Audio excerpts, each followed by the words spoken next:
Welcome to the Art of Hobbiness. Yes. I'm Erin, joined by my lovely co-host Tam. Hi! Today we're going to be talking about one of Tam's new hobbies, and I'm really excited to dive into this because I know that you've not always been an avid reader, and I was very surprised to hear that you joined a book club. I did join a book club, yes. Tell me first, what even inspired you to do that? I laugh because if you're a listener of the show or if you just know me personally, you know that I had a really traumatic incident with a book club a few years ago that resulted in me being like, I'm never joining a book club again. And then I told you recently I joined one and you were like, wait, what? Yeah. You did what? Yeah, very Did surprised. you tell them you don't like book clubs? Yeah. Or just reading in general, right? Unless it's like a pop magazine. I like to be here for the comedy, Yeah, Erin. yeah. I'm here for the laughs. Yep. Hey, you know what? We can all change. That's So right. let's hear about it. Okay, so for those who are kind of newer to the show and aren't too familiar with my history on book club, let me give you a little history Please. on my book club. So several years ago, this is like, so it was right after the birth of my first kid. So it's roughly about 9 years ago. Yeah, that's a hard time. It was a really hard Yeah. time. We had a group of friends who were all kind of fairly new moms that wanted to join a book club, and it was created, I believe, as an effort to kind of make sure that we all had time to see each other. Definitely, right? I agree. I was part of that. Yeah, I know, yes. you were. So I feel like you would agree, right? I know, I agree. It was a way to stay connected for Yeah, sure. Yes. right? Yeah. And you know, and it really, okay, so for me, that was my first, and it probably was the same for others, that was my first time trying to embrace a hobby / schedule time for myself for self-care to be like not a mommy, right? And I thought I was walking in prepared to jump right back into the old me post having a baby, right? Even though I was like in the thick of first time parent mommyhood.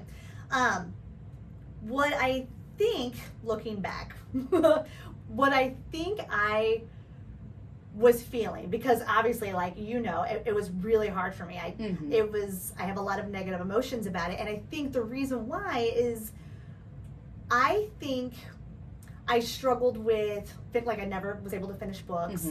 Therefore, I felt like I was never able to participate in a lot of the conversations. Like, I could do some, like a lot of the intro of the book I could participate in, but when you got towards the end of the book, I was like, I don't really know anything about that part. Yeah.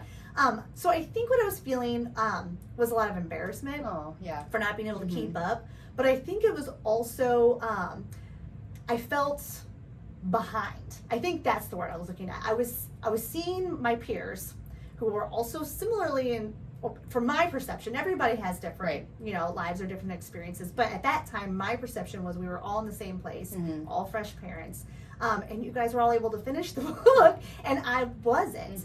And it just was like this monthly reminder of how much I was struggling to find that time for myself to do something hobby / self-care oriented. And then I'd have to go and try to pretend like I did do all of that with you guys. And it just, I think I just felt shame. Like, I think I just felt like I couldn't keep up. And therefore I wasn't good enough to be a part of that book club. And so I shut down. I totally shut down, and I was like, I never want to do this again.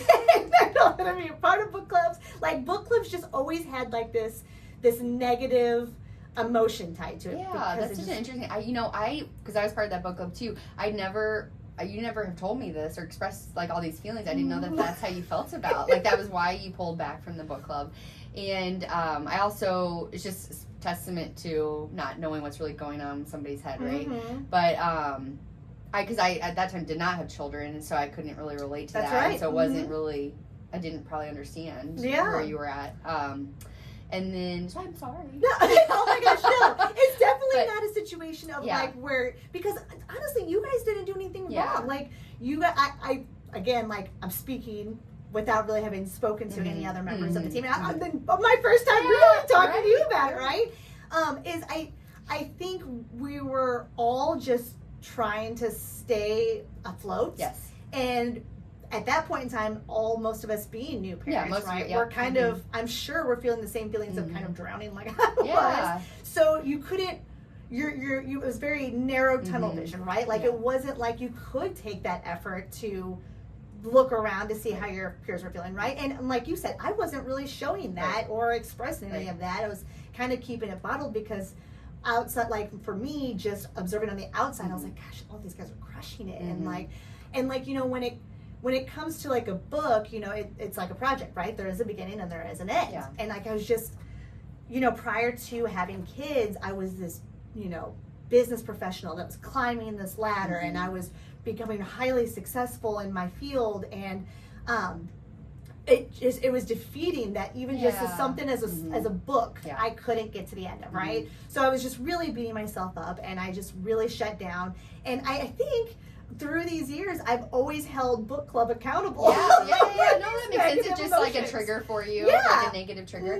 I think that's right. Two things come to mind. One is like just a good reminder that we don't ever know what's going on in somebody's life, and just also that people just aren't aware. I feel like, and how we put on these, especially when we're new moms or going through struggles. Like we're so bad about like leaning on our friends when we need help, right? And I guess I think it's very relatable that I'm sure, because I think we've all probably been there in some capacity, in some way, you know, especially being a new mom, like we all have our struggles. So fast forward to here 9 years later, 9 years later. So you've joined a new book club. I've joined a book club. And it's with like a family member, is that right? Yes. Yeah. Okay, so again, I'm trying to explore hobbies, and I've got a lot of family who are listeners, and they're so wonderful for doing that. And I have my cousin Megan who had reached out, and she was like, I really want to start a book club, but I also kind of want to use it as an excuse to stay in touch with you. We were really, really close as kids, and you know, you become an adult and your lives just kind of get a little crazy, and you just lose time, right? And I was fully honest with her. I was like, I have a really negative emotion about book clubs. I have a history of not finishing the books, and I'm hesitant. And she was really wonderful because she was like, honestly, she's like, I also worry that I won't be able to finish books because, you know, she's got a kid who's like in the depths of baseball, which is, you know, very taxing on not just the kid, but the family.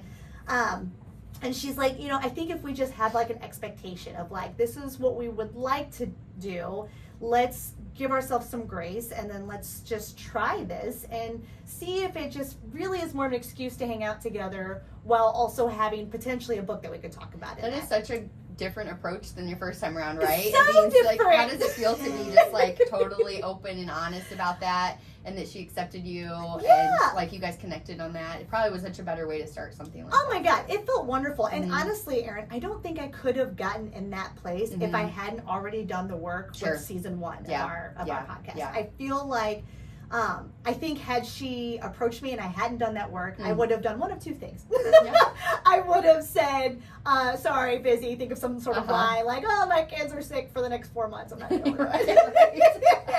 Or I would have done something like, sure, and then just been never read the book, and then never read right, and then just like had this like this taste for it. But I think having taking the work from season 1 of really practicing what it means to prioritize yourself and to schedule that time, be accountable to yourself, and being open. You know, like I feel like being able to approach her and be able to say like, this is where I'm at in my life with this, and here's how I feel that I can best approach it. I think it really created a positive environment, and she being so receptive and kind of mirroring the same emotions really kind of helped me too feel like I was in a safer space. Because I feel like, you know, joining clubs, I don't think it's just book club, just joining clubs in general, you know, it comes with an expectation, right? It's a commitment. It's a commitment. It's a group project, right? And I think there's a place for all different types of clubs, right? Let's just keep it to the book club level. I think there is a place for the book clubs that are very like, we're going to finish this book and we're going to talk about this book and we're going to stay focused. That's great. I think those are good. But I think there's also a place for the ones that are like, let's try, let's give it our best shot. We all recognize where we're at in our life, and let's move forward, right? So is that for you guys how it ended up playing out? It really is, yeah. So we've been doing this for a couple of months now, and there's some months where we both finish the book. There's some months where one of us finishes the book. This last month was my book pick, and I did not finish the book, which I was like, dang it, that was my pick too. But you know, she doesn't give me any like negativity back. Well, really, none of the members do. Like, it's not just us. There's other members. Like Beth, who is not a millennial mom, actually. She is an older generation, and she's super supportive of where we're at. Because she's kind of living the retirement life, and sometimes she also doesn't want to read the book. Sure. She wants to garden, you know? Yeah. So it's really, this type of book club is really good for me because I feel like it mirrors my current life. It gives me freedom to start a project but not finish it, which we talk about oftentimes about a theme of like, you know, if you're doing something that's not bringing you joy, like if I start a book and I'm just like, I don't like this book. Yes. It took me a long time to learn that. Yeah. And you know, and I feel like that just really is, it's rewriting what a book club looks for me. And I feel like it's fixing that little thing that I had in the back of my brain. Yeah, that filter on it. Yeah, and I think it also helped me go back and reflect on why I had such a distaste for a book club, because I think I used to be like such a big book reader. Yeah. And then when I hit that book club, ever since then, like, you know, I haven't really dove into books. You got the mix of motherhood plus all that. I mean, there's just a lot of wrenches thrown in there, right? Absolutely.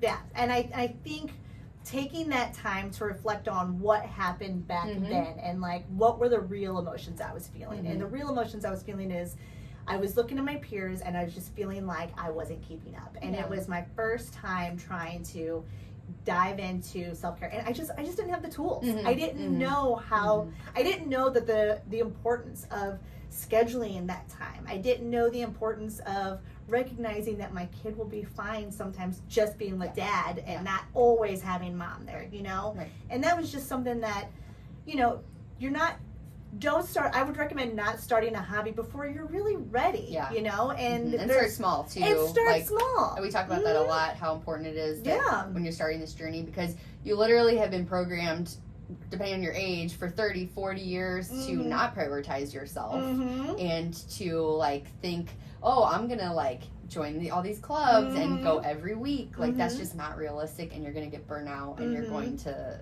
like quit probably. Oh yeah. You know, so we talk about that a lot, right? Just starting small. So I mean, it sounds like this low pressure situation is a much better way for you. Oh yeah. Or for probably a lot of people. Well, and you know, the other thing I wanted to note that was something that was a little different for me is, you know, back then audiobooks weren't as prevalent as they are now. That's true. And being able to do audiobooks has also helped me a lot because like I can put it on while I'm doing some chores. Yeah, that's like huge. I can kind of multitask. I agree. You know, to be perfectly honest, there was times when I didn't finish the book back then. I remember the truth will set you free. And I remember like an hour before trying to like, you know, speed read. Okay. Well, now that you've opened the door, let's go back to 9 years ago. Holy cow! I don't even know if I can remember. You pointed out something that I kind of actually forgot. Oh, what's that? Is the fact that you're right. You didn't have kids at that point in time. Right. You were and actually, I don't know if many people know this, but for a long time, Erin, you didn't think you wanted kids. True. Right? And That's true. At that point in time, that's where your mindset was, true. Right? Yeah.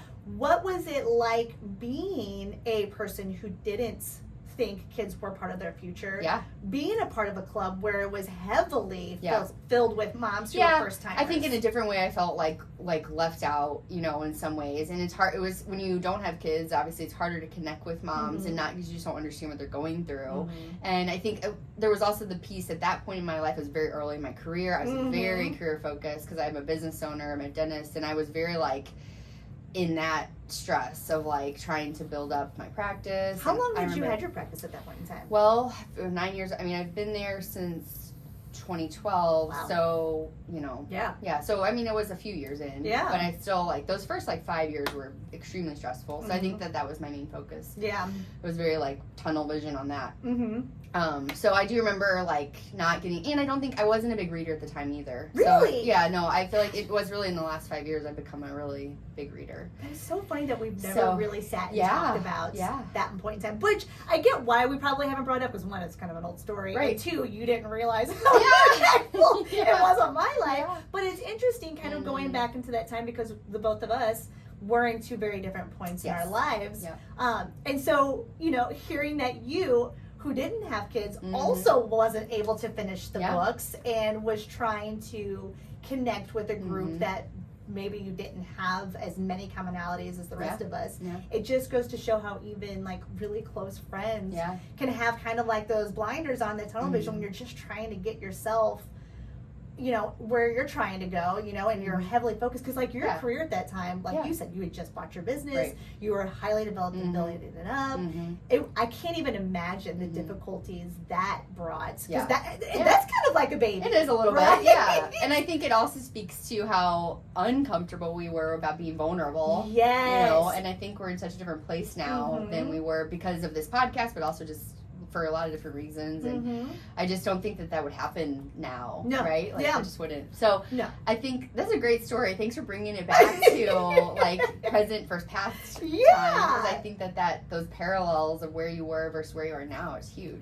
Well, and even just amongst us as being really close friends, right? Like how we had a starting point that was very different and then brought us, somehow we ended up in the same place in life. Yeah, it is weird. Like it's almost, was it Gwyneth Paltrow movie where it was like, it's called Sliding Doors, where it's I like never saw that. I'm sorry. So it's like, okay, it's that story where like you like this like butterfly effect happens where she chooses this, and so then the movie plays out if she chose that, and then other side is if she didn't choose that, and the movie plays out like that. It's so interesting how like you and I chose different realms, but then eventually kind of circled back to lining up. But we were been friends across that whole time. Yeah, it is interesting. So just the moral of the story, folks. Yeah. Try out book clubs. That's right. That's right. Well, I do want to come back to that just really quick. Though, are you going to keep doing book club? Do you think that? I think that's going to be an ongoing thing. I feel like I really want to stress the importance that I'm not trying to say that like you can't be a part of a book club that's structured and really embraces the intellectual side, because I think that's wonderful, and I hope honestly now that I'm toeing back into a book club that has a very positive forgiving energy when it comes to like if you finished or not, I think it's going to build me up to being more confident to then dive into that book club that's a really, because I do like my structure and I do like my projects from start to finish. So I feel like I'll graduate to that advanced book club, you know? So I think when it comes to really just any club, I would encourage our listeners to be open about where you are in your place in life, because you might find that there's somebody who also feels that same way. Absolutely. And you can connect with them in that way. You can connect with them in that way, and I feel like they will be it creates a level of it removes that stressor that prevents the joy part of it, right? And I think once you have that, like I think you can try a hobby at a pace that works for you and build a positive. And that's really the bottom line, right? Finding the joy and doing what makes you happy. Exactly. So it's like really checking in with yourself. And if it's not making you happy, then you might reevaluate that if that's something you want to really keep in your life. Absolutely. And and don't let one bad group burn you from a hobby and make you think that that's not the hobby for you. Coming from experience, because I really thought that I just wasn't that person that couldn't be a part of book clubs or even read books for that matter. I was like, I'm not cut out for this. I think it was just wrong place, wrong time for me. And I think I just needed to personally do some growth. And now that I'm there and I'm willing to have those conversations with people, I think now I'm diving back into a realm that I'm actually enjoying. Like I am enjoying reading the books. That's and awesome. I'm loving how it keeps the conversation between like Beth and Megan. It keeps the conversation topical, and then also allows us to kind of build from that conversation and spend time together. Yeah. So I personally have really enjoyed diving back into book club, facing my fears. I love it. And correcting some past traumas. Yeah, hobbies can do so many things. They can do so many things. We hope that's the takeaway. Well, wrap it up for today. Yeah, that's all I got. So if you've considered ever joining a club, that some book club might be your passion, or just starting to read some books. Audiobooks are a great way to start. Just talk with the people that are in there. Try them out. Try different clubs. Don't let one bad one burn you. Find one that matches your current chapter in life, and I bet you'll really enjoy it. Absolutely. Well, I hope you enjoyed today's episode about Tam's new hobby, book club, and join us next time on The Art of Hobbiness. Bye!